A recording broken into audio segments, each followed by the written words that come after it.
Course మేము అనేది కూడా అదే. ప్రతి సందర్భంలో చిత్తశుద్ధి కొరవడంతో ఇట్లాంటి సమస్యలు వస్తున్నాయి. అవును, మేమేమంటున్నాం, మీ పార్టీ చిత్తశుద్ధి ఎక్కడ పోయింది అంటే మీకు ఉండాలి కదా. ఇప్పుడు గవర్నర్ సంతకాలు ఎందుకు పెడతలేడు? ఆర్డినెన్స్ మీద పెట్టకుండా రాష్ట్రపతికి పంపిండు. బిల్లు తెస్తే బిల్లు మీద ఇమీడియట్ గా మీకు చిత్తశుద్ధి ఉంటే ఏది ఇది అయిపోవాలి, ఇది ఎవరు తెచ్చినా ఏందో అనవసరం, ఇందులో పొలిటికల్ మైలేజ్ కానీ ఇంకోటి మనకు అనవసరం అని చెప్పి ఇమీడియట్ గా దాని మీద కేసు పెట్టించే ప్రయత్నం చేయాలి కదా. అంటే ఇప్పుడు గవర్నర్ అనేది ఒక పార్టీకి సంబంధమైన కాదు. సరే, కేంద్ర ప్రభుత్వం నియమించినా కూడా ఆయన కేంద్ర ప్రభుత్వం డిక్టేట్ చేయాలన్నది ఏమి ఉండదు కదా గవర్నర్కు.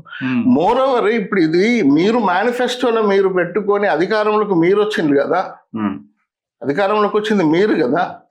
అధికారంలోకి వచ్చినప్పుడు మీకు దీన్ని ఎట్లా తీసుకురావాలి, ఇది ఎట్లా సక్సెస్ చేయాలనే ఆలోచన మీకుండాలి కదా. మీకు ఉండకుండా ఇంకొకటి మీరు చేసే క్రమంలో మీ నుండి తప్పులు ఎందుకు చేసుకుంటూ పోతున్నారు? ఓకే, ఇప్పటికి కూడా బిల్లులో కూడా ఈ 2 బిల్లులు తీసుకొచ్చారు కదా, 2 బిల్లులో కూడా తప్పుల తడకలు ఉన్నాయి, 100 తప్పులు ఉంటాయి. నేను ఇంకొకటి అన్నిటికన్నా ముఖ్యంగా నేనేమంటున్నా అంటే, నేను ఒక బీసీ నాయకుడి కన్నా కూడా నేను ఎంబీసీ నాయకుడిగా నేను ఒకటి చెప్తున్నాను. బిల్లు యథావిధిగా మీరు ఏదైతే మేనిఫెస్టోలో పెట్టారో మీ హామీని, ఆ హామీని యథావిధిగా ఎందుకు పెడతలేరు? మీరు మీ హామీని 42% పెంచి ఉపవర్గీకరణ చేస్తా అని చెప్పారు మీరే. ఓకే, మీరు చూడండి ఒకసారి. ఎంబీసీ అని ఏమనలేదు, ఎంబీసీ అనే పదాలు వాడలేదు, కానీ 23% నుండి 42% పెంచి ఉపవర్గీకరణ చేస్తాము అని చెప్పారు. మరి ఆ ఉపవర్గీకరణ ఈ బిల్లులు ఎందుకు లేదు? ఓకే, అది నా డిమాండ్. ఉపవర్గీకరణ ఎందుకు తీసుకురావట్లేదు అని నేను అంటున్నా. దాని తర్వాత మీకు జీవోలో కూడా, ఇప్పుడు నిన్న ఇచ్చిన జీవోలో ఫస్ట్ పారాలనే ఏముంటుందంటే ఇంక్లూసివ్ గ్రోత్. అంటే ఈ బిల్లు 42% ఎందుకు పెంచుతున్నాము వీళ్ళకు అనే దానికి మామూలు ముందు ఒకటి రాస్తారు కదా, ప్రియాంబుల్ లాగా ఒకటి రాస్తారు కదా, దాంట్లో ఇంక్లూసివ్ గ్రోత్ అని అంటాడు. ఫర్ ది మార్జినైజ్డ్ కమ్యూనిటీస్ అంటారు. మరి మార్జినైజ్డ్ కమ్యూనిటీస్ ఎవరు ఉన్నారు? ఇప్పుడు మేము చూస్తున్నాం గత దాదాపుగా ఒక 20-30 సంవత్సరాలుగా లోకల్ బాడీ రిజర్వేషన్లలో ఉన్న క్రీమ్ను ఒక 4-5 కులాలే తింటున్నాయి. ఓకే, అట్లా తింటున్నప్పుడు మిగిలిన దాదాపు 130 కులాల పరిస్థితి ఏంది? ఆల్రెడీ కేటగరైజేషన్ అనేది మన రాష్ట్రంకి మన కొత్తనా? లేదు కదా. అనంతరామన్ కమిషన్ నుండి దాదాపు 50 సంవత్సరాల నుండి విద్యా ఉద్యోగ రంగాలలో కేటగరైజేషన్ ఉంది కదా. మీరు పొలిటికల్గా కేటగరైజేషన్ ఇవ్వడంలో మీకు వచ్చిన అభ్యంతరం ఏంది? అందరం మేము కూడా బీసీలమే కదా, మాకు కూడా ఉంటుంది కదా పొలిటికల్ రిప్రజెంటేషన్ ఉండాలని. తర్వాత అన్నిటికన్నా ముఖ్యమైనది ఏంటంటే 73rd, 74th కాన్స్టిట్యూషన్ అమెండ్మెంట్స్ ఎందుకు తీసుకొచ్చారంటే, గ్రాస్ రూట్ లెవెల్ నుండి రిప్రజెంటేషన్ అనేది ఎంకరేజ్ చేయాలి, సెల్ఫ్ గవర్నమెంట్స్ రావాలి, వాళ్ళ పాలన వాళ్ళు చేసుకోవాలి, వాళ్ళ గ్రామాలను వాళ్ళు అభివృద్ధి చేయించుకోవాలి. అందుకోసమే ఈ కింది లెవెల్ నుండి కూడా అన్ని కులాలకు రిప్రజెంటేషన్ తీసుకురావడం కోసం తీసుకొచ్చిన అమెండ్మెంట్సే 73rd and 74th constitution amendment. ఇవన్నీ రాష్ట్ర ప్రభుత్వానికి తెలియదా?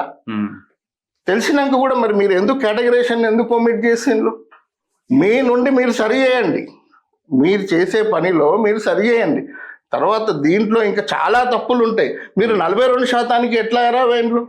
ఓకే, 42% అనేది ఎట్లా తయారైంది? ఎట్లా ఫిక్సిడిటీ ఏముంది అంటే దీంట్లో వందలాదిగా ఉంది. దీన్ని నేను ఏమంటున్నా అంటే ఇప్పటికైనా కూడా రాష్ట్ర ప్రభుత్వము ఒక ఎక్స్పర్ట్స్తోని ఒపీనియన్ తీసుకోండి. మీరు ఇప్పుడు ఏమి సలహా, ఏం సజెషన్ ఇస్తారు ఈ విషయంలో? నేనేం ఇస్తా అంటే, సరే కులగణన కుల సర్వే మీద డిబేట్ పోవద్దు, ఎందుకంటే అది కంప్లీట్ అయింది. వచ్చిన డేటానన్నా కూడా క్లియర్గా అనాలిసిస్ చేయాలి, దానికి వెళ్ళి ఇన్ఫరెన్సెస్ డ్రా చేయాలి. ఇన్ఫరెన్సెస్ డ్రా చేసినప్పుడు 2 పారామీటర్స్ వేరువేరుగా తీసుకోవాలి. ఇప్పుడు మనం 2 బిల్లులు పెట్టారు, ఒకటి విద్యా ఉద్యోగ రంగాలకు, ఒకటి లోకల్ బాడీకి సంబంధించి. లోకల్ బాడీ తీసుకున్నప్పుడు దాంట్లో తీసుకున్న పారామీటర్లు ఏంటంటే 2 ఉంటాయి, ఒకటి సోషో, ఒకటి పొలిటికల్.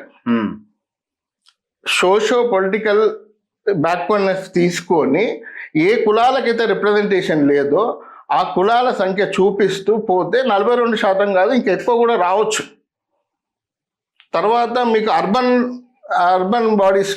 లోకల్ బాడీస్లో ఇంకా ఎక్కువ కూడా రావచ్చు, ఎందుకంటే అక్కడ SC STల సంఖ్య తక్కువ ఉంటుంది అర్బన్ బాడీస్లో, రూరల్ బాడీలో కాస్త ఎక్కువ ఉంటుంది. అక్కడే అవకాశం ఉంటుంది. అది 50 కావచ్చు, ఇంకెక్కువ కూడా కావచ్చు. అలాంటి ప్రొవిజన్ పెట్టాలి జీవోలో. ఇది లోకల్ బాడీకి సంబంధించింది. రెండోది విద్యా ఉద్యోగ రంగాలకు సంబంధించింది. సోషో అండ్ ఎడ్యుకేషనల్ బ్యాక్వర్డ్నెస్ తీసుకోవాలి. ఈ 2 బ్యాక్వర్డ్నెస్ తీసుకొని ఏ కులాలు, ఏ బీసీ, ఏనా, బీనా, సీనా, డీనా, ఈనా, ఏ కులాలు తక్కువ ఉన్నాయని తీసుకొని ఆ డెఫిషియన్సీ ప్రకారము మళ్ళీ ఈ పెంచాలి, ఎన్హాన్స్ చేయాలి. అది ఇదంతా వర్గీకరణ కిందకి వస్తుంది. ఇదంతా వర్గీకరించబడాలి మొత్తం. డీటెయిల్ అనాలిసిస్ చేసి వర్గీకరించాలి. అందుకనే ఇప్పుడు మనం ఒకటి చాలాసార్లు మనం అంటుంటారు 9th షెడ్యూల్ అని, తమిళనాడు మోడల్ అని చెప్తుంటారు కదా. అంబాశంకర్ గారు దాదాపుగా వాళ్ళు 1.5 year పనిచేసిండ్రు. దాదాపు 21 మంది మెంబర్లు పనిచేసిండ్రు. దానిపైన పనిచేసిన తర్వాతనే పొలిటికల్ గా వచ్చిండ్రు. పొలిటికల్ గా ఎట్లా తీసుకురావాలని వాళ్ళు సక్సెస్ అయిండ్రు. అంటే రేపు పొద్దున కోర్టులో పోయినా నిలవడానికి స్టాటిస్టిక్స్, అనాలిసిస్, ఇన్ఫరెన్సెస్ అన్ని డ్రా చేసి పెట్టిండ్రు.